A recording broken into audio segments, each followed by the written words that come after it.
저는 옆머리랑 뒷머리는 너무 많은데요? 라고 하시는데 본인한테 도움이 되지 않는 머리입니다. 학교에 간 딸이랑 영상통화를 하는데 주변 친구들이 너희 아빠 대머리야 대머리 이렇게 하는 거예요. 딸이 놀림을 받는 모습을 보고 충격을 먹고 그날 바로 연락을 하셔서 그날 바로 오셨거든요. 시술이 완료된 다음에 딸이랑 영상통화하고 하는데 애들이 너희 아빠 빡빡이다 빡빡이 이렇게 말씀하시더라고요.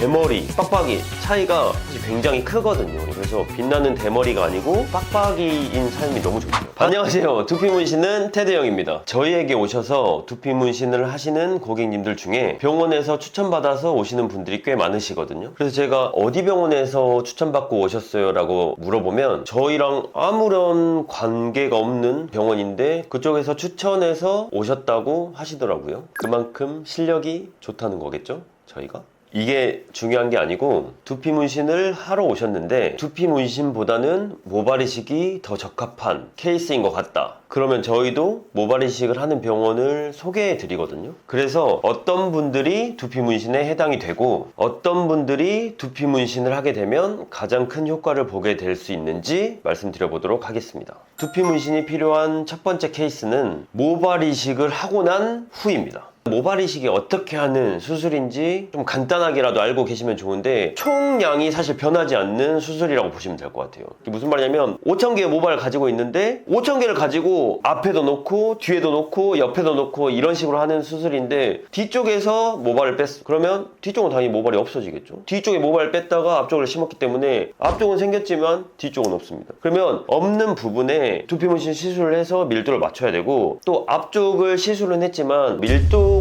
충분하게끔 수술을 못합니다. 모낭을 떼다가 채취를 해서 분리한 다음에 다시 식모기로 이렇게 심게 되는 게 모발 이식 수술인데 서로 다닥다닥 수술을 하게 되면 밑에 있는 모낭끼리 충돌을 하게 돼서 두 개 다 탈락이 되는 현상이 만들어집니다. 그래서 모발 이식 수술 같은 경우는 어느 정도 밀도를 만들어 놓은 상태로 이식을 하게 되는데 떨어뜨려서 수술하다 보니 또 이 사이에 공간이 부족합니다. 그래서 모발 이식을 하고도 밀도가 부족하다고 느끼시는 분들이 사실 굉장히 많거든요. 그래서 모발 이식을 하고 난 다음에 부족한 공간의 밀도는 두피 문신으로 채우는 게 가장 베스트다 라고 생각하시면 될 것 같아요. 그래서 모발 이식 후에 두피 문신 받으시면은 효과를 극대화하실 수 있습니다. 두 번째 두피 문신이 필요한 케이스는 정수리 탈모가 많이 진행된 케이스라고 보시면 될 것 같습니다. 왜 정수리 탈모가 많이 진행된 케이스가 두피 문신에 적합하냐면 정수리 같은 부분은 생착률 자체가 사실 굉장히 떨어지는 부분입니다. 그래서 모발 이식 하시는 의사분들도 정수리 쪽에 모발 이식을 하는 거를 꺼려 하시는 분들도 굉장히 많으세요. 왜냐면 생착률 자체가 많이 떨어지기 때문에. 그래서 보통은 정수리 부분에 탈모가 진행이 됐을 경우에는 모발 이식보다는 두피 문신을 하는 게 훨씬 더 낫다라고 말씀드릴 수 있습니다. 실제로 제가 모발 이식 원장님들과 이야기를 해보면 정수리 탈모가 있어서 모발 이식을 받으신 분들은 받고 나서도 밀도가 많이 떨어진다라고 말씀하시더라고요. 그래서 병원에서도 정수리 모발 이식 같은 경우에는 많이들 권장을 안 하시는 편입니다. 두피 문신이 필요한 세 번째 케이스는 바로 밑머리로 스타일링 하시는 분들입니다. 이 부분은 제가 조금 더 설명드릴 부분인 것 같은데요. 거의 머리카락이 없으신 분들, 그러니까 측두부 머리만 남아있고 위쪽에는 거의 모낭이 존재하지 않고 민자 느낌이신 분들은 밑머리 스타일링을 하시는 게 맞는 케이스인데 이 밑머리 스타일링 같은 경우는 한번 밀게 되면 평생 민 상태로 살아야 되기 때문에 살릴 수 있으면 최대한 살려서 작업을 하는 게 사실 가장 베스트거든요. 이 부분은 조금 더 심도 있는 대화를 통해서 정확하게 상담을 받고 정확하게 체크한 후에 밑머리로 할 건지 아니면은 머리카락 있는 상태로 유지해도 되는지를 체크해보고 결정하시면 좋을 것 같습니다. 근데 제가 개인적으로 느끼는 건 두피 문신을 하시는 게 젊은 느낌도 많이 나고 좀 더 패셔너블하고 센스 있어 보이고 그런 느낌을 원하시는 분들이라면 두피 문신을 하시는 게 좋고 정확하게 체크를 해본다라고 하는 기준은 고집을 부리시는 분들도 있어요. 저는 옆머리랑 뒷머리는 너무 많은데요? 라고 하시는데 옆머리나 뒷머리 조금 남아있는 거는 본인한테 도움이 되지 않는 머리입니다. 그 머리는 사실 필요가 없는 머리이기 때문에 오히려 미시는 게 훨씬 더 깔끔하고 그 부분은 저희가 어떻게 하는 게 좋다라고 정확하게 체크해 드릴 거기 때문에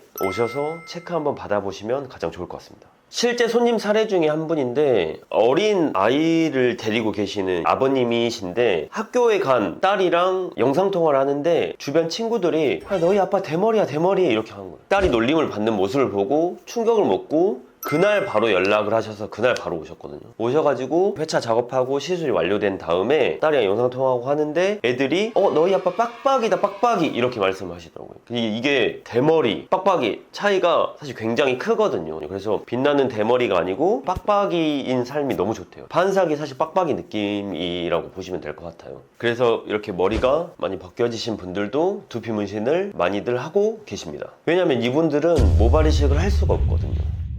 두피 문신은 앞선 영상에서 제가 부작용 사례 설명을 드렸듯이 시술자의 노하우와 손끝 감각 그리고 섬세한 스킬이 중요하기 때문에 무조건 싼 곳이 정답은 아닙니다. 실력이 부족한 곳에서 시술을 받으면 두피 문신 한 곳이 색이 빠지거나 모낭이 손상된다라든지 변색, 퍼짐, 다양한 부작용의 사례들이 발생할 수 있습니다. 그래서 최근 들어 다른 곳에서 하시고 저희한테 오신 분들이 많은데 제가 답답한 부분은 처음부터 저희한테 오셨으면 훨씬 더 결과가 좋고 행복한 삶을 사실 거라고 확신할 수 있는데 이렇게 부작용으로 오셔서 힘들었던 걸 얘기하시니까 제가 더 속상한 부분이 있습니다. 심지어는 앞에서 우시는 분들도 있으셔서 울고 계시는 걸 보면 사실 제가 무슨 말씀을 드려야 될지 잘 모르겠더라고요. 사실. 그래서 저희가 어쩌다 보니 다른 업체의 부작용 사례를 AS하는 그런 업체가 된 것 같은데 저희 두피 문신 진짜 기가 막히게 잘 하고요. 국내에서 두피 문신이 가장 오래된 사람 중에 한 명으로서 부작용과 불만족 사례가 단 한 차례도 없었습니다. 제가 이거는 다트 대표로서 그리고 코리아 아트 메이크업 협회장으로서 제 이름을 걸고 말씀드릴 수 있습니다. 그러니 만약 두피 문신을 고려 중이시라면 가격이 싸다고 혹하지 마시고 처음부터 실력 있고 믿을 수 있는 곳에 가셔서 시술 받기를 바랍니다. 나중에 AS로 오시면 조금 더 힘드시기도 하고 가격 자체도 더 부담이 되실 수 있습니다. 나중에 AS로 오시면 AS 작업이 사실 더 힘들거든요. 힘들지만 뭐 어쩌겠습니까? 고객님 인생을 새로운 삶을 살게 해드리려면 제가 더 힘내서 해드려야죠. 그러면 다음 영상에서는 두피 문신을 하기 전 꼭 체크해야 되는 주의사항에 대해서 설명해 드릴 건데요. 다음 영상도 굉장히 중요한 내용이 많으니까 놓치지 말고 시청해 주세요. 추가적으로 궁금하신 부분 있으면 댓글로 남겨주시고 오늘 영상 유익하셨다면 구독과 좋아요 부탁드립니다. 지금까지 두피 문신은 테디 형이었습니다.